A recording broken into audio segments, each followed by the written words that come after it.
Les professionnels de médias sont sensibilisés et outillés ce 20 janvier 2023 à Lomé par l'Organisation mondiale de la santé et le ministère de l'Environnement et des Ressources forestières sur l'intoxication au plomb et ses dangers. Vous n'êtes pas sans savoir que ce sont des rencontres au cours desquelles beaucoup de termes techniques sont utilisés.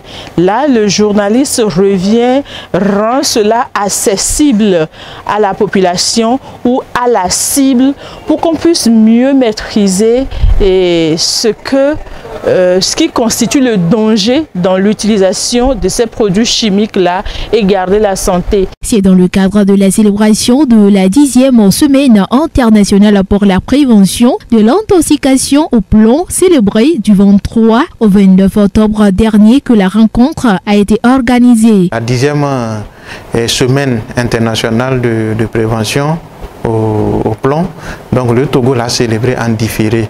C'est ce qui fait qu'on est là aujourd'hui pour sensibiliser les acteurs, les leaders d'opinion que sont les journalistes et autres. Donc l'accent sur le plomb, parce que le plomb c'est un élément de la nature mais toxique.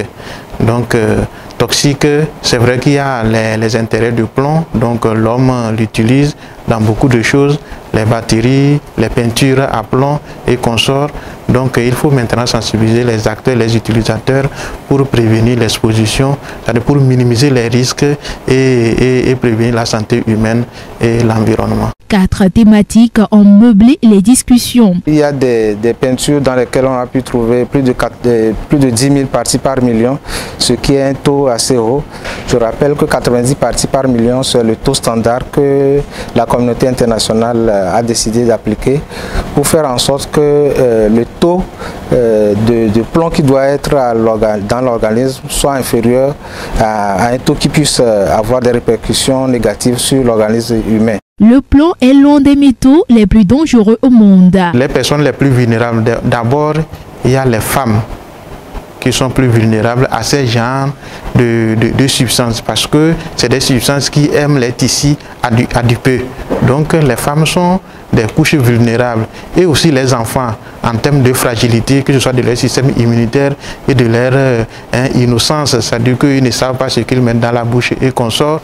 Les professionnels qui sont exposés à longueur de journée, que ce soit les peintres ou bien les agents qui sont dans le recyclage, le démantèlement de ces genres de substances contenant du plomb ajouté ou bien du plomb même. Donc toutes ces couches-là sont des couches vulnérables. Être exposé au plomb peut entraîner des graves problèmes de santé dont le saturnisme. Le saturnisme, en fait, il s'agit de l'intoxication au plomb, c'est-à-dire le fait que vous ayez dans votre organisme un taux de plomb qui est supérieur à 90 parties par million. Le saturnisme touche très souvent le système nerveux des personnes infectées et donc ces personnes-là ne seront plus productives pour le pays et c'est un manque à gagner. Les alternatives, ça existe au niveau du plomb, tout comme au niveau de l'essence, on a pu trouver l'essence sans plomb. Donc c'est comme ça, la chimie évolue, la technologie évolue, il y a des alternatives.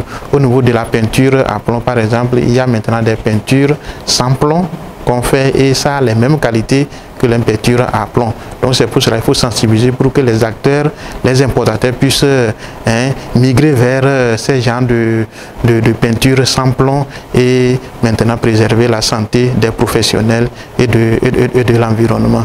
Même au niveau des pesticides, il y a des pesticides sans plomb. Comme je l'ai dit, c'est des additifs. Ce n'est pas le principe actif. Au niveau des pesticides, c'est des additifs, c'est des adjuvants qu'on ajoute pour pouvoir maintenir la formulation que l'État prend toujours des dispositions, mais en ce qui concerne les peintures à plomb, c'est qu'il faut aller vers une réglementation et c'est en fonction de cette réglementation que les administrations techniques vont agir pour le contrôle et que ce soit le contrôle à l'interne ou bien le contrôle à l'importation.